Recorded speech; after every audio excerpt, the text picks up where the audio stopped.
Okay, we'll start with this ahead of tomorrow morning's super fight. Just a few hours, a recent Nakatani opponent envisions hard fight for Inoue. Sebastian Hernandez gave Nakatani hell for 12 rounds during the three-division champions' super bantamweight debut and UD win in December. The back-and-forth bout was presumably what Nakatani needed to level up even more Saturday when he takes on the undisputed junior featherweight champion and fellow Japanese countryman Naoya Inoue at the Tokyo Dome on DAZN. People were surprised of my performance against Nakatani, but I'm not surprised, Hernandez told The Ring. I've watched the fight a handful of times, but I don't think I really won the fight. Nakatani did enough to win the fight. Wow, that's a lot more honest than I expect most fighters to be. I need to move forward and keep working on my boxing skills. My life and career have changed a lot following the Nakatani fight. Now, I have to keep working to get better. Nakatani's coach labeled Hernandez the second coming of Julio Cesar Chavez. Judges officially ruled the fight 115 to 113 on two judges' scorecards and 118 to 110 in favor of Nakatani. The slugfest featured nearly 600 combined landed punches, a 297 to 273 edge for Nakatani, as neither fighter backed down from the frenetic pace. Hernandez, 20-1 with 18 knockouts, a 25-year-old from Mexico, had previously scored a career-best unanimous decision in May against former title challenger Azat Havanesian. It was just the second time Hernandez was fighting in the United States. Several months before, Hernandez was summoned to Japan by Inoue to serve as a sparring partner as he was preparing for a fight that never materialized against Sam Goodman. Inoue and I sparred only one time for 5 rounds, said Hernandez. I wasn't trying to impress anybody. I was just trying to help Inoue with the technical work. I didn't give him everything that I had, but was never called back again. I was in Japan for 3 weeks preparing for my own fight and ended up getting in shape by sparring with other fighters in Japan. Why do you think they never called him back? Could be for any number of reasons. It's a little bit odd that you would summon Sebastian Hernandez for technical sparring against Sam Goodman when those two fighters are nothing alike.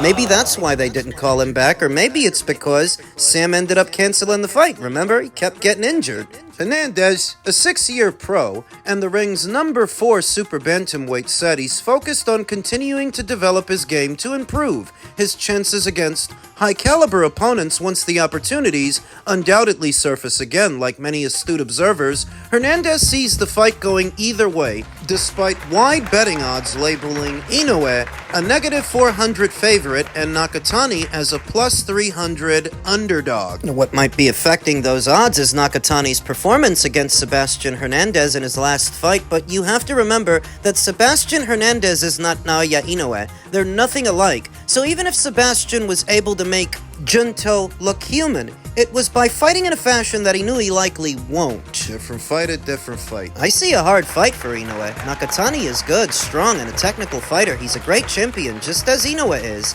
said Hernandez. Inoue needs to use more technique and his footwork. I'm not a technical fighter who moved. I was looking for the fight against Nakatani and fighting with everything that I had and wanted to take advantage of the opportunity. I think it will go to a decision. Either guy can win. I punched Nakatani a lot, and he was able to take it. I wish them all the best. I hope they give the fans a great fight and come back home healthy. So Sebastian expects the fight to go to a decision. In some ways, so does Junto Nakatani. He said he's prepared to go to war and go to a decision. Why a decision? Because you don't want to throw caution to the wind with Inoue. Overcommitting to your power shots and leaving yourself out there open to be countered. Inoue's got the kind of speed and the kind of power. You don't want him to hit you clean, especially not with a punch you don't see. But that is a distinct possibility in a matter of hours. More so when you're overcommitting to your punches, leaving yourself out there. Junto wants to play it cautious and careful, cagey. But I think that Inoue has seen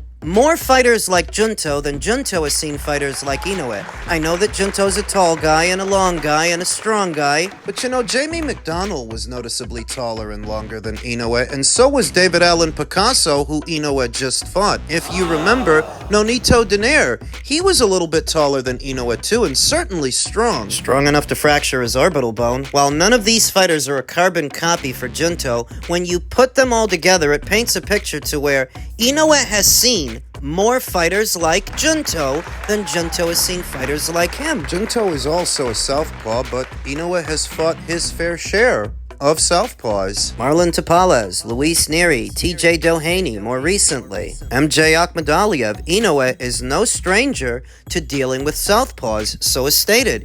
Inoue has seen more fighters that bring to the table what Junto brings to the table than he's seen fighters like Inoue, and that's why I trust him to win. It's just a question of how. I believe that Inoue is marginally better in a lot of small areas that make a big difference when you put it all together. He's slightly faster, sharper than Junto Nakatani. Maybe they're about even in terms of power, but the speed adds something to it, and the creativity, the variety of punches. I believe that Inoue is a bit better at opening up his opponent, placing his punches around the guard to elicit a response to place even more punches. I believe that Inoue has seen more big moments, which for the fighter's psyche matters a great deal. The poise and calm that comes with being a warrior in high-level, high-tension situations. This is a very big stage, but it wouldn't be the first time for Inoue that he's been on one. For Junto, however, there's a stark contrast between every fight that he's had up until this point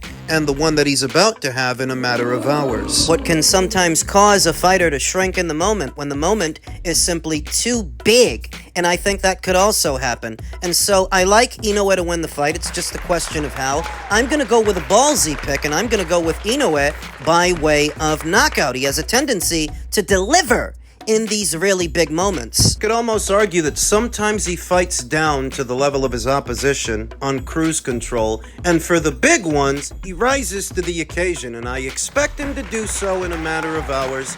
I expect him to win. I'm going with Inoue. Elsewhere in the world of boxing, Canelo Alvarez believes that he remains boxing's biggest star. Alvarez's star power still remains, even as he'll have experienced a year-long layoff before returning this September. The truth is that right now, if you're looking at boxing, there isn't a single fighter who can generate what I generate, Alvarez told Osotrava during a recent interview. Alvarez has generated at least 500,000 pay-per-views on 10 separate occasions. This is a numbers game. He cracked the million buy mark 4 times, and fights involving him hold 3 of the top 5 spots for live attendance gates all time. This is a numbers game. Even now at 35, the Mexican star continues to create intrigue and draw eyeballs worldwide. His unanimous decision loss to Crawford in front of an announced 70,482 in attendance at Las Vegas's Allegiant Stadium delivered a reported $47 million gate, ranking number 3 in history, and an estimated 41.4 million watched their September showdown on Netflix. Now, the future Hall of Famer hopes for a return to his winning ways after undergoing arthroscopic surgery on his left elbow in October. He's steadily ramping up before training camp begins. Before his comeback fight September 12th in Saudi, the newly elevated WBC super middleweight champion,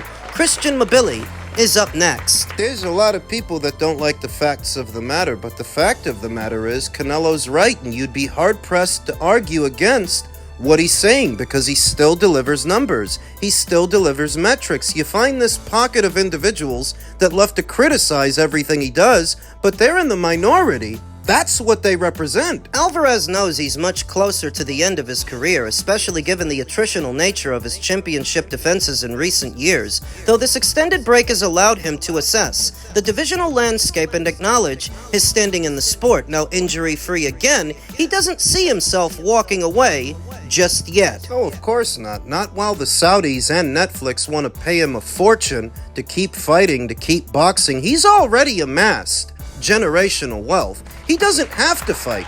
A series of lucrative business endeavors outside of the boxing sphere. This guy doesn't have to work a day in his life again. And his assertion that he is still the top draw in this sport is vindicated by the fact that Netflix is bringing him back, even though he lost. Netflix only wants to be involved with the biggest of the big fights and the biggest of the big names. They must have been happy with the metrics they garnered, otherwise they wouldn't be bringing him back. Well, you got a lot of fucking weirdos saying that David Benavidez has usurped him as the face of boxing. If that were true, he'd be the one boxing on Netflix. And not struggling to sell out with Zurdo Ramirez, which he still hasn't, struggling to sell his pay-per-view that I don't imagine is gonna do very many buys. Why? Even I think it's a good fight, but the fact of the matter is, David Benavidez is not in tune with the Mexican people and the Mexican-American fight fans the way that Canelo is. It's not enough for your daddy to have been from Mexico and for you to speak a little bit of Spanish. It's not a costume that you can just throw on. You treat it like it's a gimmick, and it doesn't fool anybody. That's why,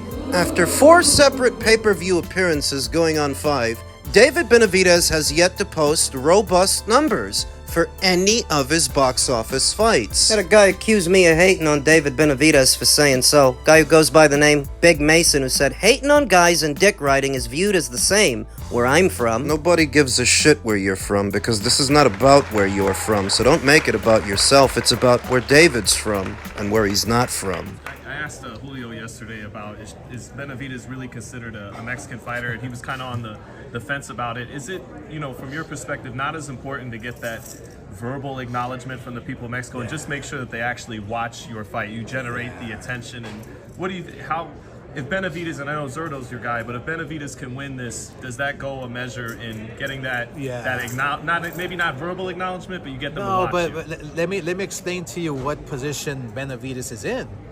He's in my position when I fought Chavez. Zurdo's the Mexican. And so it's interesting that Benavidez is in my position. Like, he wants to be accepted, man, from here, from there. Like, his identity's lost. A big win against Zurdo will kind of solidify, what he's searching for, the acceptance. But it takes a long time. I'm still searching for it. Seriously, I beat Chavez twice, and I still get the hate from a lot of people. But I believe that Benavidez winning this fight Saturday night will just he's chipping away. He's chipping away. Who knows how long it's going to take him? Maybe it takes his entire career. As long as he tries, that's what matters the most, right? But look, he's got a tough test in front of him. I think Zurdo, just the fact that he's coming up 25 pounds, that's a big task in itself. I mean, you got to think about that, right? So you have Julio Cesar Chavez himself, El Gran Campeón, saying what I've been telling you all along, that David Benavidez is not Mexican. He's from North America. And you have Oscar doubling down on that, because he knows how it works. He's saying the same thing. I've been telling you that David Benavidez is not in tune with the Mexican fans, so that you can turn around and tell me that I'm hating for it? Maybe you're just too fucking stupid to talk to, and maybe that's consistent with the people where you're from. Because you don't have to come here. You don't have to take it from me. You choose to, so that when you do, you get upset. Why are you mad? Because Canelo Alvarez is still the face of boxing, and that's why Netflix still wants to use him, why he still posts the biggest numbers in this country, and David doesn't. Do you want me to lie to you? You want me to pretend that David is the face of boxing? Why the fuck would I do that? Because of Al Heyman. I'd wager that Big Mason's skin in the game is that David Benavidez is a Heyman fighter, and he wants to believe that Heyman was at least successful with one of these guys at the PBC. That the next face of boxing is a Heyman fighter, but that's not what the numbers show, and this is a numbers game. Are you bad at math? You must be, if you don't want to understand that. You're too immature for this channel, Big Mason. Just go somewhere else. Go to Boxing Ego. Go to Showbiz. They're a lot more supportive of David than I am, but if what you're doing is coming here and expecting me to lie to you, well, I'm not going to do that. I don't pander to the audience. I report the stories and the numbers as they are. If you don't like it, there's other fish in the sea. There are plenty of other channels you can watch. You don't need to come to this one. Now, as it pertains to David's big fight tomorrow night, and what is perhaps the last time we'll talk about it before I go live, Jesse Hart warns David Benavidez about Zurdo's power. That's because Ramirez punches harder than some people might realize, according to Hart, who lost 2 decisions and a considerable amount of blood against the Mexican at Super Middle in 2017 and 2018. Hart believes David Benavidez will beat Ramirez when they meet for the latter's WBA and WBO cruiserweight titles. However, he does see Ramirez as a live underdog, in good part because of his ability to hurt his opponents. He's noticeably bigger than David Benavidez. He's quite literally the biggest fighter that David Benavidez would have ever fought. It's not often that David's the smaller guy in the ring. Ramirez is 4-0 since moving up from light heavyweight to cruiser, but has no knockouts. It's gonna come down to who wants it more, Hart told Sean Zettel on his YouTube channel. I think Benavidez has the edge in hand speed and letting his hands go, but power? Don't sleep on Zurdo Ramirez's power. I'm not saying Benavidez can't take it, but Ramirez can punch, and that's something to look out for. That kid fractured my rib, and I was pissing blood the next morning. Zurdo Ramirez punches hard. Of course, Ramirez is also aware of Benavidez's power. The WBC light heavyweight champion who is making his cruiserweight debut has sparred many rounds with his rival. Benavidez is known for his relentless pressure and fast combinations, which worked beautifully in his 7th-round knockout of Anthony Yarde at light heavyweight last November. However, Hart isn't certain the challenger will be as explosive as a 200-pounder. I want to see if Benavidez is going to get those 5 and 6s off, Hart said. You're going to be stronger, but I want to see if he can get those punches off carrying that extra weight around. I remember when David made his light heavyweight debut with Vosdik.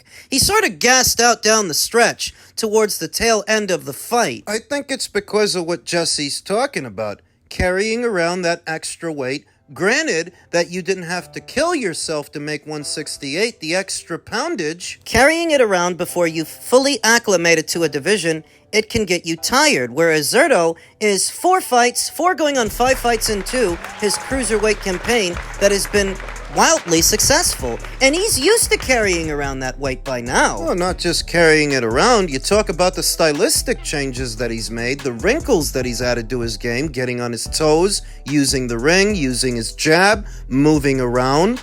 I completely understand what Jesse Hart means when he says that he's a live underdog. David Benavidez is more popular than Zurdo. Perception of the fighter among the gamblers can have a palpable effect on the betting lines. So he's the favorite, but should he be? Or should the betting lines be closer to even money? Is this really a 50-50 fight and the bookies have got it wrong? Either way, I see what Jesse Hart is talking about. I, like Jesse, have David Benavidez winning the fight on the premise of his hand speed, but he doesn't have the best foot speed or coordination, and that leaves the door open for things to get interesting, for him to struggle. Doesn't have the best balance. Why do you think he's been knocked down 2 times? What's still in the back of my mind, that Zurdo Ramirez may be the Golden Boy Promotions fighter in the fight, but he wasn't developed by Golden Boy. He wasn't groomed by them. He was groomed at Top Rank. And what usually happens when Top Rank fighters fight PBC fighters? Right?